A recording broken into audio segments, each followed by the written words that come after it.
Good morning, Ms. Walker. On the 45th floor of a Chicago high-rise, at Jennifer Walker Architectural Design Office. At 6 a.m., Jennifer nodded slightly to the cleaning staff's greeting as she made her way to her windowside desk. Under the sky where the sun hadn't fully risen, she could see Michigan Avenue in full bloom with tulips. The wall displayed numerous architectural award trophies, and her Forbes magazine cover story was modestly displayed. As the head of one of Chicago's most successful architectural design firms, she had spent many nights at this desk. Dressed in an understated navy pantsuit with subtle makeup, her eyes held an unwavering determination that no one could shake. Since graduating top of her class from the University of Chicago's School of Architecture and starting her own firm at 30, the path to achieving $10 million in annual revenue had been anything but smooth. "Jenny, we're off to Hawaii. We're celebrating Ashley's birthday." A voicemail from her mother Patricia remained on her smartphone. Her mother was one of the most successful real estate agents in Chicago's North Shore. On weekends, she hosted lavish brunch parties at her mansion, living more extravagantly and socially than anyone else. In her 1920s historic mansion on Sheridan Road, her mother regularly entertained her high society friends. "Mom, this hotel room is amazing." Ashley's voice could be heard in the background of the message. An influential lifestyle influencer with 1 million followers, she was nominally the head of an architectural design company. Though she lacked practical business skills, she continuously secured new projects through her flashy social media presence. Her posts from the Ritz-Carlton consistently garnered over 100,000 likes, and media outlets regularly featured her spending leisurely weekends at yacht parties and luxury spas. In response to Jennifer's worried text asking, "Is work okay?" her stepfather Robert immediately called. "Jennifer, can you handle all the family paperwork this week?" Robert, an investment banker who had married her mother 10 years ago, maintained a gentlemanly facade while privately looking down on Jennifer. His hobby was buying a new luxury car every year, with his latest Bentley Continental GT holding court in the garage. Her stepfather, who never missed his ski vacations in Aspen, was the only family member who didn't even try to hide his obvious coldness toward Jennifer. "Yes, I understand." Jennifer quietly hung up the phone. On her wrist was a Cartier watch, a keepsake from her late father. Outside the window, the sun was rising, and she could see her apartment in a Winnetka townhouse in the distance. Last night too, she had stayed up late organizing her sister's company's financial statements. Despite the outward glamour, the company's management was in a precarious state. Next week would be her 35th birthday. Last year, the year before, and the year before that, there had never been any birthday wishes from her family. She was always missing from the family photos her mother took in Palm Beach. When asked about vacation plans, she would make excuses about work. Though she knew the truth was that no one ever tried to invite her. At night, after returning home from work, Jennifer opened an old album. Photos from before her father passed away. A family of 4 with arms around each other, smiling. Back then, her mother had loved Jennifer too. After her father's funeral, her mother changed rapidly. While her devotion to her younger daughter increased, her interest in her eldest daughter faded. A tear falls onto the high-quality Crane and Company stationery. Still, she continues to work for her family. Without changing her expression, carrying deep emotions locked away in her heart. Trust from wealthy clients, respect from employees. But the one thing she wanted most, love from her family, was always just out of reach. On the 45th floor of Willis Tower, Jennifer finished her final presentation. From the 30-foot-high conference room windows, Chicago's skyline spread out in the spring twilight. The green of Millennium Park, where tulips bloomed in full glory, was bathed in orange sunset light. "Ms. Walker, thank you for the excellent proposal. We'll be providing you with a special bonus." The executive of a major developer extended his hand with a broad smile. This single project would increase annual revenue by 20%. The perfect birthday gift had arrived. Executives one after another offered their congratulations. Chicago's architectural giants praised her achievements. A once-in-20 years major redevelopment project. Being named as the chief director would surely mark a new turning point in her career. Returning to her office, she found a small bouquet from her staff on her desk. The combination of white calla lilies and blue delphiniums showed how well they knew her preferences. The card reading, "Happy Birthday, Jennifer," bore the signatures of all employees. She felt a warmth in her chest. Nigel, the chief designer, quietly offered her coffee. "Boss, please leave early today. Enjoy celebrating with your family." Smiling at those words, Jennifer changed into a navy cocktail dress she had recently purchased from a luxury boutique. The fine Oscar de la Renta fabric enhanced her dignified presence. She applied her makeup a bit more carefully than usual and fastened her father's Cartier watch around her wrist. This year might be different, such hopes swelled slightly in her heart. Driving north on Lake Shore Drive in the twilight, she reminisced about memories with her family. Before her father passed away, they would always take this road to a downtown restaurant for her birthday. Now, even those memories weren't shared with her mother and sister. As she approached the affluent Winnetka neighborhood, several unfamiliar luxury cars were parked in front of her mother's house. Two of the latest Rolls-Royce Ghosts, a Ferrari Portofino, and her stepfather's brand-new Bentley Continental GT. The usually quiet street showed unusual activity tonight. Opening the front door, she could hear lively laughter coming from the living room lit by baccarat crystal chandeliers. This 1920s historic building embodied her mother's good taste, exuding both classical and modern elegance. The sound of Dom Perignon rose champagne being uncorked. High-end French catering by a Michelin-starred chef. From her mother's reception room, she could see relatives dressed in evening gowns. "Everyone, thank you for viewing my new jewelry collection." Her mother Patricia's voice rang out. With a crystal glass in hand, she wore a broad smile. A custom-made Cartier diamond necklace sparkled in the chandelier light. Beside her, notable society figures offered their congratulations. "Mom, the Instagram live stream is getting such a huge response. Over 500,000 views already." Ashley was elated, holding the latest iPhone 15 Pro Max. Her dress was apparently a direct shipment from Dior in Paris. As a social media influencer, such glamorous scenes were her specialty. The moment Jennifer stepped into the living room, conversation briefly stopped. A frozen silence descended for just a moment. "Oh, Jennifer.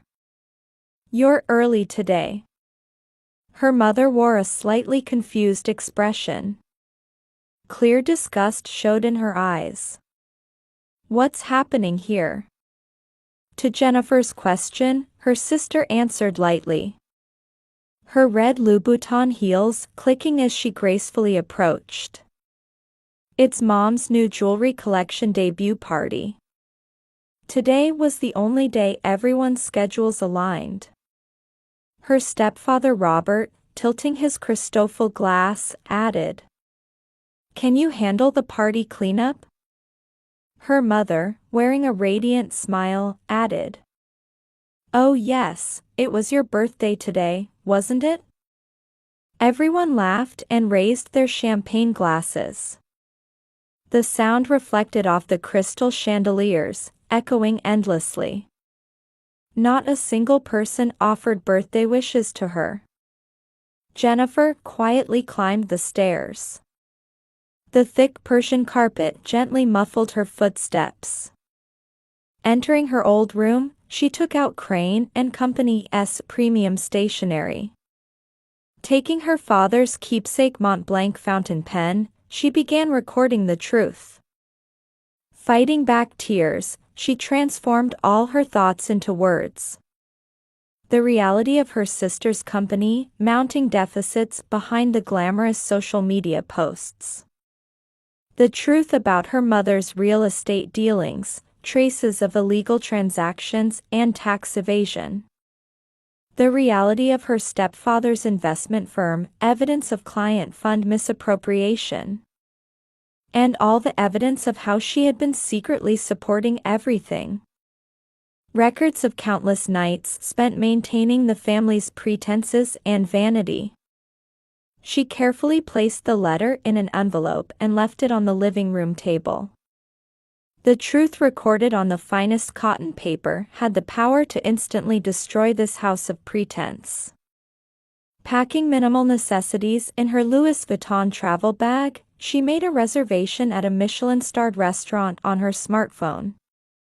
"We have prepared the chef's table for one this evening."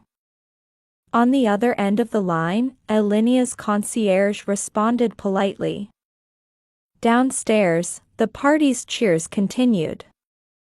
The sound of champagne corks popping, high society's elegant laughter, and her sister's voice continuing her Instagram live stream. Jennifer quietly opened the front door and surrendered herself to the night breeze. In Jennifer's luxury car heading south on Michigan Avenue, classical music played softly. Arriving at the restaurant, service director Michael Moran greeted her with a warm smile. Every gesture of his exuded the refinement befitting a 3-Michelin-starred restaurant. "Let me show you to the chef's table." Ascending the spiral staircase revealed a glass-enclosed private dining room. A premium seat with a panoramic view of Chicago's night skyline. On the table, pure white linen was elegantly spread, and baccarat crystal glasses sparkled. "We understand you're dining alone this evening." Michael's voice carried in remarkably warm kindness. "Yes, today is my birthday." At those words, Michael's expression softened for a moment. "Then, allow me to suggest a wine worthy of this special celebratory evening." The chef sommelier presented a 1988 Romanée-Conti. A wine from Jennifer's birth year. The deep red liquid being poured into the glass sparkled like a jewel in the chandelier light. 1988 was a wonderful year. Jennifer smiled slightly at the sommelier's words. Before her father passed away, the family would always dine at this restaurant for her birthday. Back then, her mother remembered Jennifer's preferences and would always order chocolate soufflé for dessert. The appetizer arrived. A harmony of truffles and caviar. Each delicate plating contained the chef's heartfelt dedication. "This is a special celebratory dish from the chef." Course after course of culinary artistry. Each dish's beauty warmed Jennifer's heart with the sincerity poured into it. Suddenly, her smartphone vibrated. A notification from her sister's Instagram. She couldn't help opening the screen, which showed uploads of the luxurious party one after another. Her mother's elegant smile. Her stepfather raising a champagne glass. And her sister's beaming smile. Only Jennifer's image was missing from the posted photos. The comments section overflowed with envious voices. The contrast between her seemingly happy family dancing on social media and the quiet dinner table before her stabbed at her heart. Yet strangely, her heart felt unexpectedly calm. "A toast to your birthday," Michael said while pouring new champagne. Dom Perignon rose. The same brand being served at her mother's party. But somehow, here it seemed to shine differently. "Did you know? They say champagne bubbles are a sign of happiness." At Michael's words, Jennifer's eyes unexpectedly moistened. Warm wishes from strangers. It felt like genuine affection she had never once received from her family. The main dish arrived. Perfectly cooked A5 Wagyu beef. Each accompanying organic vegetable was carefully prepared. "Actually, all the kitchen staff prepared a birthday card for you." The card Michael presented contained handwritten messages from all staff members, including the chef. At these heartfelt birthday wishes from strangers, large tears fell from Jennifer's eyes. Her smartphone vibrated again. This time, a notification from her mother's Instagram. Stories of the new jewelry collection debut party were being uploaded one after another. Jennifer quietly turned off her smartphone. Outside the window, Chicago's night skyline glowed blue. Willis Tower, John Hancock Center, and the new buildings she had helped design. All stood quietly, as if watching over her 35 years of life. "I've brought your dessert." It was chocolate soufflé. The taste of birthdays once shared with her father gently returned. A birthday song from all the restaurant staff. The moment she received heartfelt wishes from others for the first time. It became her warmest birthday memory yet. "Did you enjoy your special evening?" As she was leaving, Michael smiled kindly. "Yes, it was the best birthday of my life." Getting into her car, she quietly started the engine. At the Sheridan Road mansion, the party was reaching its end. "Ashley, can you call Jennifer?" Patricia said, elegantly letting her Cartier bracelet sparkle. The kitchen, lined with empty Dom Perignon bottles, was scattered with leftover high-end French catering. "Yes, I'll call her. She's probably working upstairs as usual." Ashley climbed the spiral stairs, her Dior heels clicking. Robert was engrossed in conversation about luxury cars with his investment associates. "Jennifer? Could you help with the cleanup?" Ashley's voice trailed off. No one was in the upstairs hallway. "My, what's wrong?" Patricia came up the stairs. The baccarat chandelier light reflected off her new necklace, creating patterns on the wall.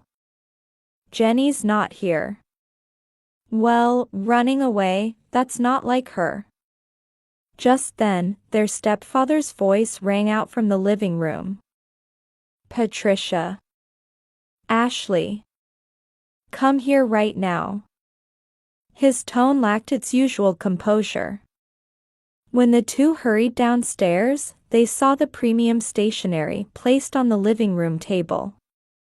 Letters carefully written with a Mont Blanc fountain pen on Crane and Company's finest paper. It was like a magic spell that would instantly destroy this family's castle of pretense. To Mother, Ashley, and Robert. Patricia's hands trembled. "Until now, I have kept silent to protect the family. However, tonight, while celebrating my 35th birthday alone, I made a decision. Ashley caught her breath. First, regarding Ashley's company. Behind the glamorous social media posts, the company's reality is in serious management crisis. As of today, I am terminating all the secret financial support and client introductions I have been providing. The iPhone fell from Ashley's hands. Her latest post on the screen now seemed a cruel irony. Next, regarding Mother's real estate company. I have submitted all evidence of fraud and tax evasion in transactions over the past 3 years to the relevant authorities. All the fake transactions conducted under my name will also come to light. The color drained from Patricia's face. Her hands holding the letter began shaking violently. And regarding Robert's investment company. Evidence of client fund misappropriation has already been submitted to the SEC. The truth behind all the documents I've been signing as the nominal responsible party will also be revealed. Her stepfather dropped his whiskey glass. The Christoffel crystal shattered on the marble floor. At that moment, Ashley's smartphone began vibrating violently. The screen displayed notifications of rapidly declining follower numbers. Someone had begun exposing the truth behind her posts. Her career as an influencer was crumbling before her eyes with an audible crash. My 100,000 followers. Patricia's phone started ringing too. A call from Chicago's largest real estate brokerage. A cold voice announcing immediate contract termination flowed from the speaker. In the study, Robert's private line was ringing. Inquiries from investors were flooding in. The keys to his Bentley slipped from his trembling hands. "This is my final gift to you." The last line of the letter sparkled in the baccarat chandelier light. That night, an unprecedented silence fell over the Sheridan Road mansion. The next morning's Chicago Tribune front page bore the headline, "Fraud Exposed, Shaking Chicago's High Society." Her mother's real estate company received cancellation after cancellation. Long-term clients were all requesting contract terminations at once. The luxury residential area office now bore a sign reading, "Temporarily closed." On her sister's Instagram, followers decreased by tens of thousands within hours. Luxury brands she had promoted announced collaboration contract terminations one after another. Her once glamorous social media account had become an object of ridicule. SEC investigators conducted an on-site inspection of her stepfather's investment company. The media gathered in front of the building, and wealthy clients arriving in luxury cars would likely never return. CNN breaking news aired. News of the glamorous family's downfall in Chicago's social circles spread across the nation in an instant. Her mother's cell phone was flooded with condemning voices from former friends. None of the social circle members who had gathered for weekend brunch parties would answer their phones now. Her sister's credit cards were suspended one after another. Her luxury stay reservation at the Ritz-Carlton was canceled. With her influencer income cut off, her bank account balance visibly dwindled. Her stepfather's investors began withdrawing their funds en masse. His luxury car collection was seized as evidence of illegal fund misappropriation and transported away from the garage one by one. As night fell, the 3 family members sat dazed in their crumbling castle of pretense. Under the baccarat chandelier, their shadows stretched long. Her mother, still dressed in her luxury brand suit, stared vacantly at her smartphone. Her sister had lost even the will to respond to the flood of criticizing comments on her last Instagram post. Her stepfather merely stared at the ceiling, an empty whiskey bottle before him. At that moment, the butler quietly entered the living room. "Madam, I deeply apologize, but I would like to resign as of today." The words of the butler who had served this family for many years broke the silence. Outside, the spring night wind blew through. Their once glamorous lifestyle crumbled silently, like a castle built on sand. 1 year later. "Ms. Walker, the Forbes interview team is waiting." Sarah, her secretary, quietly knocked on the door. She was to be featured on this month's cover as Chicago's most influential woman architect. "How are the preparations for the new projects in Asia?" "Yes, we've received approval from the teams in Singapore, Tokyo, and Shanghai." Over the past year, her firm had achieved remarkable growth. Revenue was up 300% from the previous year. The number of employees had doubled, and the office had expanded to 2 floors. However, the kindness in her eyes remained unchanged. "Are the preparations ready for this weekend's foster care support event?" "Yes, everything is set. 30 children are expected to participate." On her desk sat a photo frame. A picture from the Christmas party at the Foster Care Support Center. Surrounded by smiling children, her expression showed a happiness she had never known before. Meanwhile, in a suburban Chicago apartment, Ashley worked in a small kitchen. Her social media followers had plummeted to a few thousand, and her income as an influencer had completely dried up. Now she only worked weekends at a local organic cafe. Patricia sat wearily on the sofa. Her once luxurious branded clothes had been sold to second-hand shops, and now she wore clothes bought from local outlets. Her real estate license had been revoked, and her old connections had completely severed. Her stepfather Robert had been forced into early retirement and now spent his days playing chess in the neighborhood park. His Bentley had been seized, and he now drove a used Toyota. Another letter from Jenny. A Crane and Company envelope lay on the living room table. The monthly living expenses that arrived without fail. Though it wounded their pride, they couldn't even pay rent without it. In Jennifer's office, designer Nigel hesitantly spoke up. "The Wall Street Journal is requesting an interview about reconciliation between mother and daughter." Jennifer quietly shook her head. The drawer of her desk contained numerous apologetic letters from her mother, but she hadn't replied yet. Letters beginning with, "To my beloved daughter." However, it would still take time for those words to ring true. At dusk, Jennifer walked along Michigan Avenue. Spring tulips bloomed just as they had last year. She had just finished a new project meeting on the top floor of Willis Tower.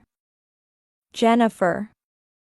The voice came from Mary, the director of the Foster Care Support Center.